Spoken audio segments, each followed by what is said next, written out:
Assalamualaikum warahmatullahi wabarakatuh. Salam sejahtera untuk kita semua. Om Swastiastu, Namo Buddhaya, salam kebajikan, rahayu. Oke, berjumpa kembali dengan Bapak Rano Welum, fasilitator pembelajaran di UPW TV, di mana di edisi 18 Desember tahun 2023, di mana kita sudah berada di pertengahan penghujung tahun. Di tahun ini tentu harapan kita, kegiatan kita yang selama ini terus kita optimalkan, semoga dapat kita evaluasi dan kedepannya di tahun 2024 semakin optimal dan tambah lebih maju lagi ya. Oke, viewers UPW TV dan netizen UPW TV dimanapun kalian berada, tentu di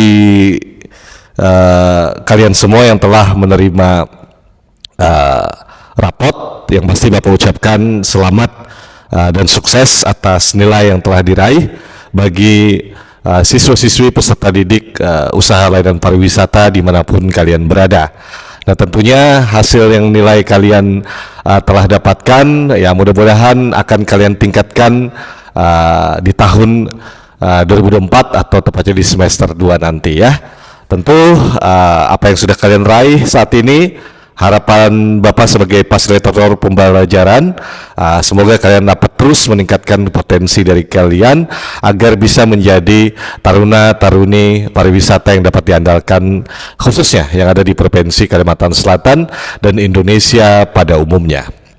Baiklah viewers dan netizen UPW TV, kita hari ini akan belajar tentang sebuah daya tarik wisata, di mana sebuah daya tarik wisata itu merupakan hal yang sangat menjadi tujuan utama atau poin penting kenapa di suatu daerah atau di tempat itu harus didorong bagaimana memiliki potensi dan tentunya memiliki daya tarik wisata. Nah, mengapa kita hari ini belajar di pembelajaran kita yang temanya itu tentang daya tarik wisata? Karena kita yang sesuai dengan tujuan dan sasaran pengembangan destinasi pariwisata, yang itu adalah tujuannya itu mengembangkan destinasi pariwisata berdaya saing yang memberikan kontribusi yang signifikan terhadap perekonomian nasional dan kesejahteraan masyarakat. Nah, sasarannya adalah yaitu meningkatnya, yang pertama ya, meningkatnya lama tinggal dan pengeluaran wisatawan. Terus yang kedua, terwujudnya destinasi berdaya saing internasional.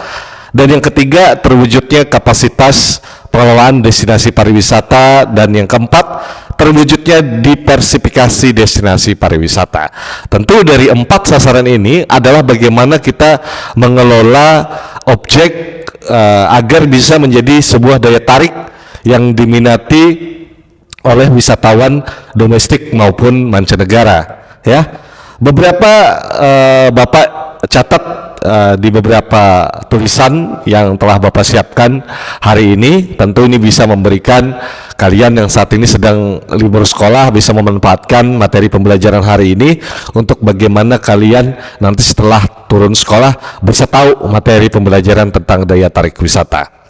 Tentu harapannya sesuai dengan pengertian daya tarik wisata menurut beberapa ahli yang Bapak catat itu adalah berdasarkan Undang-Undang Republik Indonesia Nomor 10 Tahun 2009, daya tarik wisata dijelaskan sebagai segala sesuatu yang memiliki keunikan, kemudahan dan nilai yang berupa keanekaragaman, kekayaan alam, budaya, dan hasil buatan manusia yang menjadi sasaran atau kunjungan wisata.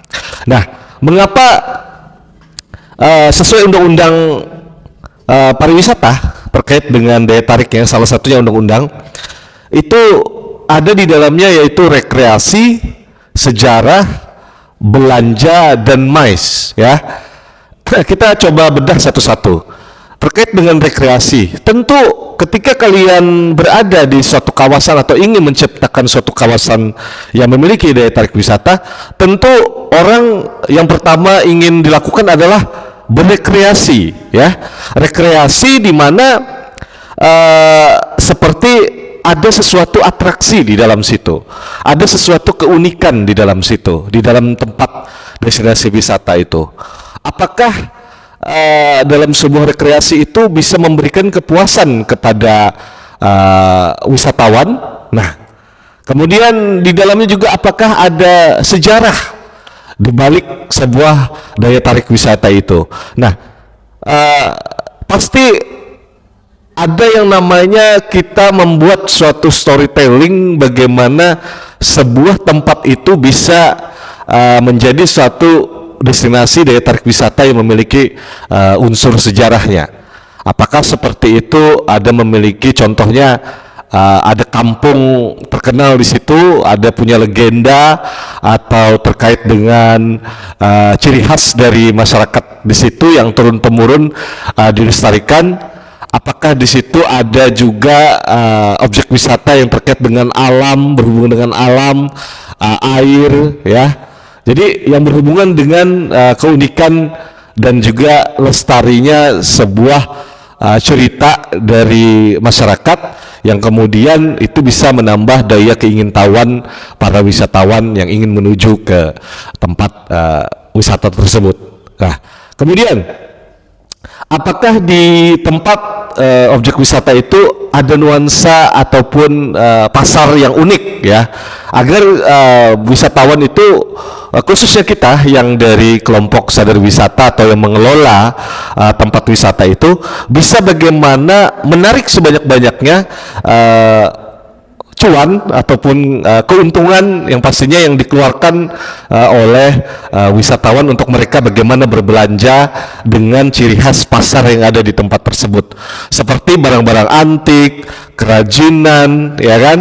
Kemudian kalaupun misalnya di kawasan tersebut ada tempat religi atau wisata religi, tentu yang berhubungan dengan jualan pernak-pernik yang berhubungan dengan agama tersebut, ya, seperti apa namanya, ada tasbih, terus kemudian ada hiasan-hiasan yang berbau yang memiliki keunikan yang berhubungan dengan tempat ziarah tersebut, ya, yang berhubungan dengan keyakinan dan kepercayaan yang tentu setiap kita yang memiliki kurang lebih 6 agama di Indonesia ini tentu ada tempat-tempat ziarah yang menyediakan pernak-pernik yang berkolerasi dengan keperluan yang ingin dilakukan kita berziarah di tempat tersebut, ya, seperti kembang, seperti yang tadi Bapak ulang, tasbih, seperti ada pernak-pernik keagamaan yang bisa mendorong wisatawan yang ingin melakukan ziarah lebih khusyuk, ya, lebih nyaman dalam mungkin berdoa atau berziarah di tempat tersebut, ya. Kemudian daya tarik wisata berikutnya yaitu ada MICE, ya kan. Kemudian apakah di situ ada tempat meetingnya atau ada tempat outboundnya, ya kan, ada tempat pertemuannya, apakah ada tempat pameran yang terus dilakukan, yang terus dilaksanakan setiap triwulan, per 6 bulan ataupun pertengah tahun, ya, ataupun setahun bisa sampai sekali, 2 kali dan bahkan lebih, ya. Itu harus memberikan nuansa daya tarik, seperti contohnya alam terbuka, ya, ketika di situ dibuat, ya, kita ulangi, apakah tadi yang MICE tadi, ya, yang MICE tadi apakah di situ ada tempat alam terbuka di mana di alam terbuka itu menyediakan tempat kita melaksanakan, ya, outbound, meeting, kegiatan besar, pertemuan, ya, kegiatan organisasi, kepartaian, dan juga perusahaan, ya kan, ya, seperti semacam outbound yang pertemuan-pertemuan yang lebih bernuansa alam, ya. Dan tentunya apa yang menjadi faktor kedaya tarikan itu kita klasifikasikan itu yang bisa dikelompokkan, ada beberapa kelompok, ya, daya tarik wisata menjadi 3 jenis yang Bapak catat, yaitu daya tarik wisata alam, ya kan, yang merupakan segala sesuatu kegiatan wisata yang berhubungan dengan wisata alam, yang seperti berupa alam yang terbentuk karena hasil ciptaan Tuhan seperti gunung, pantai, air, telaga, ya kan, goa, dan keindahan-keindahan yang terbentuk oleh alam, ya. Itu jenis-jenisnya. Jenis kedua, daya tarik wisata budaya, yang merupakan kegiatan perjalanan yang dilakukan oleh seseorang atau kelompok dengan mengunjungi tempat tertentu untuk tujuan rekreasi, ya, bersenang-senang, ya, pengembangan diri, ya kan, kemudian mempelajari daya tarik budaya dengan memanfaatkan potensi budaya dari tempat yang dikunjungi tersebut. Nah, daya tarik budaya tentu kita bisa saksikan seperti tarian budaya di setiap seluruh Nusantara ini, ya, dengan berbagai ratusan perbedaan multi etnis, adat, suku, ya kan, tentu memiliki khas budaya-budayanya masing-masing. Nah, itulah menjadi keuntungan yang bisa menjadi daya tarik yang kalau kita kelola dengan lebih baik, itu tentu menjadi poin dalam kita mengemas suatu produk itu, ya, dengan berbagai stakeholder, ya. Kemudian yang ketiga, kategori dari jenis daya yang dikelompokkan dengan daya tarik wisata yang terakhir, yaitu daya tarik wisata minat khusus atau pariwisata yang menawarkan beberapa hal, ya, yang tidak biasa dilakukan oleh pariwisataan yang perlu diadakan atau ketertarikan khusus, semacam diving, ya, ketertarikan minat khusus itu, ya, kita mau ke menuju ke tempat objek wisata yang berhubungan dengan hobi yang mahal, ya, seperti sport yang mahal, off-road gitu, ya, kemudian diving ke dasar laut, ya kan, melihat keindahan panorama yang ada di bawah laut, dan tentunya yang berbiaya khusus, ya. Ya. Oke, kemudian Bapak jelaskan potensi wisata alam itu dapat dibagi menjadi 4 kawasan. Yang Bapak catat, ya. Yang pertama itu flora dan fauna, kemudian keunikan dan kekhasan ekosistem, misalnya ekosistem pantai dan hutan bakau, ya. Kemudian ada juga gejala alam, misalnya seperti kawah, sumber air panas, air terjun, dan telaga, ya. Kemudian juga potensi wisata alam itu ada juga budidaya sumber daya alam, misalnya sawah, perkebunan, peternakan, dan usaha perikanan. Nah, itu kalau dikelola, ketika wisatawan ingin bersatu berkunjung, kita libatkan mereka seperti bagaimana proses terbentuknya beras. Nah, bagaimana sih sebenarnya wisata pertanian itu? Nah, seperti bagaimana sih sebenarnya wisata peternakan itu, dan bagaimana wisata perkebunan yang semacam seperti di salah satunya di Jawa Timur, yaitu di Malang, itu perkebunan apel, ya kan, dengan berbagai macam perkebunan buah lainnya, yang akhirnya itu akan menjadi dikelola menjadi suatu produksi, ya, bahan produksi yang nanti akan dijual kembali. Bagaimana kelompok sadar wisata itu memiliki tim dan organisasi yang bisa menambah daya pemasukan, ya, yang tentunya itu akan memberikan kita kesejahteraan yang tadi Bapak sampaikan, ya. Kemudian tadi juga Bapak sampaikan tujuan wisata budaya yang tentunya melestarikan alam, lingkungan, dan sumber daya, memajukan kebudayaan, mengangkat citra bangsa, memupuk rasa cinta tanah air, memperkukuh jati diri dan kesatuan bangsa, dan mempererat persahabatan antar bangsa. Nah, tadi yang Bapak sampaikan salah satunya contoh wisata minat khusus, yaitu wisata olahraga yang berbiaya khusus, ya, seperti arung jeram, para layang, surfing, panjat tebing, dan sebagainya. Kemudian ada juga wisata kuliner, wisata religius, wisata agro, gua, wisata belanja, dan wisata ekologi yang tentunya itu membutuhkan biaya yang minat khusus, ya. Oke. Ada beberapa catatan mengapa kita harus bisa mengembangkan syarat-syarat pengembangan dan perencanaan pengembangan daya tarik wisata. Yang itu yang adalah pertama itu what to see, apa yang dilihat, what to do, apa yang dilakukan, kemudian what to buy, apa yang akan dibelanjakan, what to arrive, yaitu apakah kita datang, dan what to stay, apakah kita akan menginap. Nah, ada 5 yang tadi yang Bapak jelaskan, what to see, ya kan, what to do, what to buy, what to arrive, what to stay. Artinya ada 5 tadi, 5 yang harus menjadi dasar bagaimana kita bisa menjadi kekuatan terhadap daya tarik wisata tersebut ya. Kalau kita jabarkan secara luas sekali ya daya tarik wisata itu. Tentu kita yang di Kalimantan Selatan kita harus kuatkan yang tadi. Apa yang akan ketika wisatawan datang akan yang akan kita lihat, kemudian apa yang wisatawan lakukan, kemudian apa yang wisatawan bisa habiskan uangnya untuk belanja, dan bagaimana ketika mereka datang mereka ada tempat untuk tinggal. Jangan ketika membuat suatu objek wisata itu tidak ada 5 kekuatan poin tadi yang Bapak jelaskan ya. Melihat, melakukan, berbelanja, hadir, dan juga tentu beristirahat dengan akomodasi yang disediakan ya. Menjadi hal pokok yang mendapat perhatian oleh pengelola untuk mengembangkan sebuah objek wisata. Nah, itu yang harus menjadi perhatian pokok penting ketika kita sudah memiliki 5 yang sudah Bapak sebutkan tadi. Tentu pokok-pokok yang perlu diperhatikan oleh pengelola ya, oleh kalian yang akan nanti suatu saat mengelola objek wisata agar mendapatkan daya tarik wisata yang sangat luar biasa.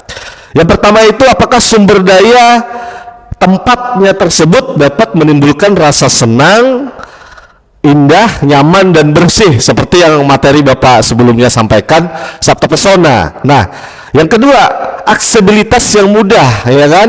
Apakah di tempat tersebut dapat dijangkau, apakah sarana tujuannya itu enak dapat ditempuh ya kan, dengan waktu dan juga infrastruktur yang nyaman ketika hadir ke tempat tersebut ya.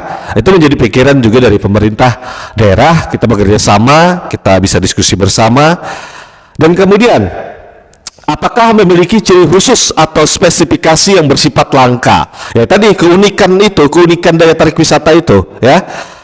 Kemudian yang keempat tadi kan, 1, sumber daya yang dapat menimbulkan rasa senang, indah, nyaman, dan bersih, aksesibilitas yang mudah, ciri khusus atau spek yang bisa bersifat langka atau keunikan. Yang keempat, adanya sarana dan prasarana penunjang untuk melayani para wisatawan yang berkunjung. Oke. Jauh-jauh sebelumnya di materi pembelajaran sebelumnya, Bapak telah sampaikan betapa begitu pentingnya kita membangun dari ketika wisatawan itu datang kemudian nanti pulang, itu harus terakses ya kan, sarana itu terus terakses dan tidak adanya gangguan atau force majeure yang tidak kita harapkan ya. Ya itu tadi, sarana transportnya, sarana akomodasinya, sarana infrastruktur yang kita mau kunjungi apakah dapat dijangkau dengan mudah ya kan. Tidak sangat malu sekali kalau kita wisatawan domestik dari pulau lain di Indonesia ataupun di mancanegara, kita datang ternyata infrastruktur jalannya masih banyak rusak. Nah, itu tentu akan menjadi catatan tersendiri dan akan mengakibatkan penurunan, atau mungkin ketika datang wisatawan cukup sekali aja datang ya kan, karena jalurnya agak banyak ya, ada jalurnya banyak sekali yang berlobang-lobang jalannya, kemudian kurang nyaman ya kan, tidak ada tempat rest area. Nah, itu harus kita menjadi pikirkan bersama ya, baik Bapak sebagai fasilitator pembelajaran, kalian sebagai taruna-taruni pariwisata ya kan, siswa-siswi peserta didik, dan juga tentu pemerintah daerah, kabupaten kota, provinsi, dan juga pemerintah pusat ya. Nah, yang terakhir, apakah punya daya tarik tinggi karena memiliki nilai khusus dalam bentuk atraksi, kesenian, upacara-upacara adat, nilai luhur yang terkandung dalam suatu objek atau buah karya tangan manusia pada masa lampau. Ya tadi Bapak jelaskan, setiap kita di Indonesia ini memiliki keunikan yang begitu beragam. Tentu ini menjadi kekayaan kita Indonesia yang harus sesuai silat ketiga Pancasila ya kan, Persatuan Indonesia harus kita kuatkan. Berbeda-beda namun tetap satu jua ya kan. Nah, dengan keunikan dan keberagaman yang ada itu, setiap provinsi, setiap daerah itu pasti memiliki poin interest ya, keingintahuan wisatawan yang tentu di situ ada seni di dalamnya. kemudian ada upacara-upacara adat, ya kan, kebiasaan, kemudian ada nilai luhur, ya kan, nilai luhur yang bisa ketika wisatawan dapatkan ketika mempelajari studi history yang ada di tempat tersebut. Nah, itu tadi.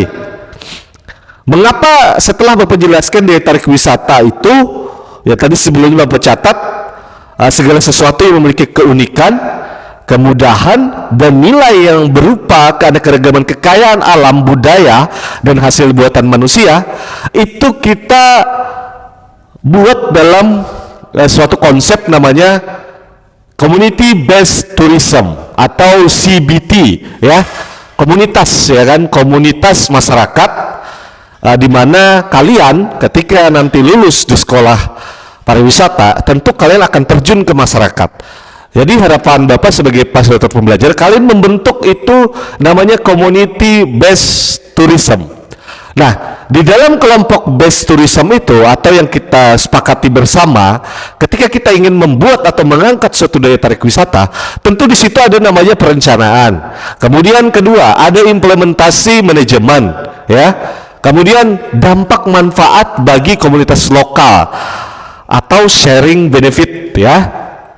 Kalau kita jabarkan, ketika kita membentuk komunitas atau tadi Pokdarwis, yaitu komunitas based tourism atau bahasa Indonesia kelompok sadar wisata, ketika kita mengangkat daya tarik wisata, ada namanya perencanaan. Kita identifikasi masalah atau persoalan, atau identifikasi juga potensi pengembangan alternatif, rencana dan fasilitas dan sebagainya. Tentu itu perencanaan sangat penting, ya. Kemudian yang kedua, implementasi. Ketika kita sudah punya perencanaan, kita lakukan implementasi dengan konsep organisasi dan manajemen yang baik, ya kan? Mulai dari bagaimana kita memulai, bagaimana mengelola tempat tersebut, seperti kita membuat retribusi ataupun merencanakan biaya yang harus kita habiskan ketika kita membuat suatu kawasan tersebut, dan bagaimana terakhir dampak manfaat komunitas lokal atau sharing benefit. Nah, ketika kita mengimplementasi manajemen tersebut, kita libatkan partisipasi masyarakat tersebut seperti forum RT RW, kemudian di kelurahannya, ya kan, kita berdiskusi, berdialog agar tempat tersebut walaupun masih tidak terlihat, kita buat apa sih tujuannya, kita akan mengangkat keunikan apa yang ada di daerah tersebut. Seperti partisipasi masyarakat dalam pelaksanaan program pembangunan, kita libatkan. Nah, ini juga bagian dari masyarakat, kita libatkan bagaimana mengembangkan, mengelola objek, penyiapan infrastruktur terkait dengan site dan posting dan sebagainya, atau promosi ketika kita ingin mengimplementasikan atau menjalankan suatu program komunitas based tourism, ya.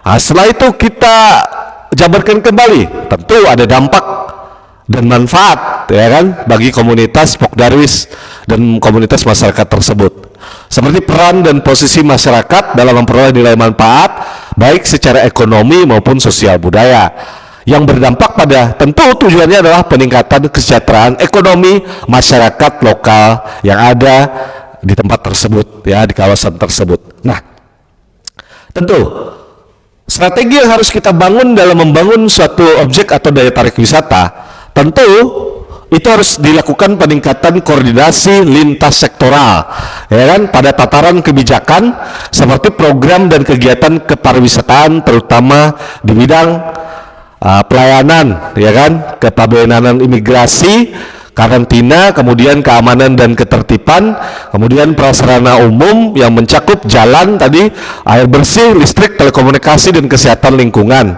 Kemudian yang keempat, transportasi darat, laut, dan udara. Kemudian bidang promosi dan kerjasama luar negeri serta koordinasi dan kerjasama dengan pemerintah daerah, swasta, dan masyarakat. Nah, seperti yang Bapak sampaikan sebelumnya, peran dari berbagai sektor lintas sektoral itu harus kita buat suatu program atau proposal yang dalam bentuk tulisan. Nah, ketika kita membuat suatu proposal atau bahan kajian yang telah kita bentuk, kita serahkan kembali kepada sektoral yang tadi, yang sebelumnya tadi pembelajaran itu ada government, tourism office, dan juga private atau komunitas based tourism dari materi sebelumnya.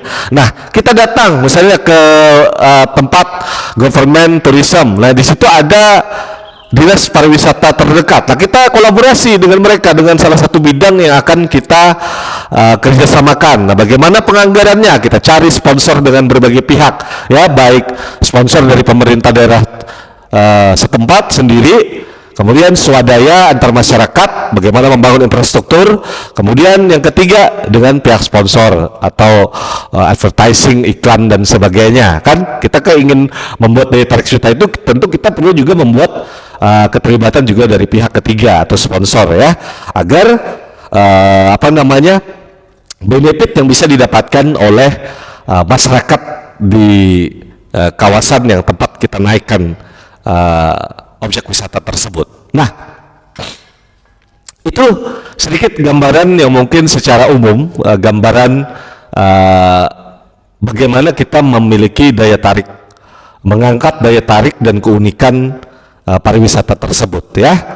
Karena kalau kita sadari dan kita sering berkunjung ke tempat wisata, kita begitu bangga ketika kita datang ke tempat wisata di tempat provinsi lain, kita akan berkaca. Tempat tersebut tidak ada sumber daya alam yang seperti kita di Kalimantan, tapi kenapa mereka bisa mengemas? Nah, itu tadi kolaborasi, ya kan, integrasi yang kuat antara pemangku kepentingan yang di atas, menengah, ya kan, dari perwakilan di setiap daerah, dan juga tentu kita sebagai kelompok organisasi masyarakat dan teman-teman kita di lintas organisasi lainnya. Nah, itu yang menjadi suatu kalau Bapak bilang agak dalam konteksnya ngiri sedikit, ya, agak iri sedikit. Kenapa di tempat teman-teman kita di provinsi lain itu bisa maju, sedangkan kita di provinsi kita sendiri kok agak sulit, ya, mendatangkan wisatawan domestik dan bahkan wisatawan mancanegara kalau tidak membuat event khusus baru mereka datang. Tapi kalau tidak di event khusus, tidak ada ketertarikan yang dilakukan oleh berbagai pihak lah pokoknya. Kenapa harus ini menjadi satu seremoni yang seperti hal yang selalu dilakukan, tapi setelah seremoni tidak ada dampak tindak lanjutnya. Nah, ini mungkin ini akan menjadi pelajaran kita bersama, evaluasi Bapak, evaluasi kalian, bagaimana kita mendorong daya tarik wisata kita di provinsi Kalimantan ini, khususnya di Kalimantan Selatan, agar tidak ada perlu harus seremoni, mereka itu pengen aja ke sini kayak gitu loh, ya. Itu adalah tanggung jawab dan pekerjaan besar kita bersama, ya. Kita kolaborasi, kita kita kerjasama, dan mudah-mudahan pihak-pihak sponsor yang mau hadir dan berkolaborasi, tentu juga berkolaborasi dengan UPW TV, kita bersama-sama dengan peserta didik siswa-siswi pariwisata, agar bagaimana kita bisa membuat SWOT dan membuat kajian-kajian agar tanpa harus kita melakukan aktivitas kegiatan seremoni tiap tahunnya, wisatawan itu datang dengan sendirinya dan memiliki intensitas keinginan, rasa kangen, memiliki kenangan yang indah ketika mereka datang ke Kalimantan Selatan, ya. Oke. Mudah-mudahan materi pembelajaran tentang daya tarik dan potensi wisata dari materi pembelajaran kepariwisataan dapat dipahami. Mohon maaf ketika misalnya Bapak ada memberikan materi yang mungkin belum mampu dipahami. Tentu secara umumnya adalah bagaimana kita di Kalimantan, khususnya di Kalimantan Selatan, itu bagaimana pengembangan desa wisata berdasarkan komunitas based tourism dari ketiga unsur, yaitu pemerintah, masyarakat lokal, swasta, LSM, perusahaan besar yang berinvestasi dan juga mengelola wilayah provinsi kita ini, agar ayo dong kita bagaimana membuat panduan pengembangan organisasi kepariwisataan, penyuluhan dan advokasi, pengawasan dan evaluasi, kemudian pendanaan. Nah, kemudian bagaimana ketika anggaran ketika itu turun, libatkan dong masyarakat, libatkan juga peserta didik yang ada di jurusan pariwisata, bagaimana memiliki teknik pemanduan wisata, hospitality, pembinaan kesenian, pelatihan manajemen dan pemasaran dan sebagainya. Yang tentu akan nanti terbentuk badan pengelola yang mampu akan merencanakan, mengorganisasi, mengarahkan dan mengawasi. Kemudian di badan pengelola itu dapat melindungi unsur-unsur di dalamnya seperti unsur desa adat, unsur desa dinas, LPM. Kalau di Bali itu ada pecalang, kemudian sanggar, kemudian kelompok seni. Nah, ketika itu sudah kuat, tentu dibentuk lagi di bawahnya ada kelompok sadar wisata, kelompok pedagang, kelompok seni pertunjukan, kelompok hiburan, dan kelompok akomodasi.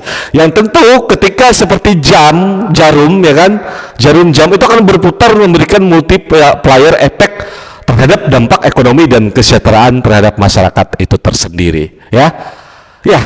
Mudah-mudahan ini dapat kita cari solusi bersama agar potensi wisata kita di Kalimantan Selatan dapat booming ya kan, agar dapat memberikan pendapatan asli daerah yang dapat mengimbangi pendapatan asli daerah dari sumber daya alam. Tentu sumber daya alam akan habis, tapi ketika proses dari pemberdayaan sumber daya manusia dan alam kita di Kalimantan yang unik ini tentu akan memberikan dampak terbaik terhadap wisata yang ada di Provinsi Kalimantan Selatan.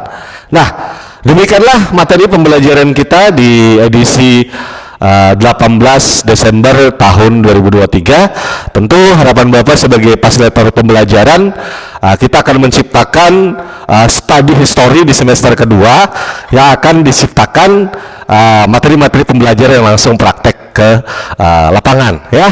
Oke, saya Rano Elum, fasilitator pembelajaran dari Kurikulum Merdeka Belajar, mengucapkan terima kasih dan jangan lupa like and subscribe UPW TV, dan kita akan kedepannya akan menghadirkan narasumber top lainnya yang akan hadir di UPW kita tercinta ya. Baik viewers dan UPW Netizen TV, yang pastinya saya mengucapkan terima kasih banyak atas kesempatan yang diberikan. Akhirnya saya ucapkan wassalamualaikum warahmatullahi wabarakatuh.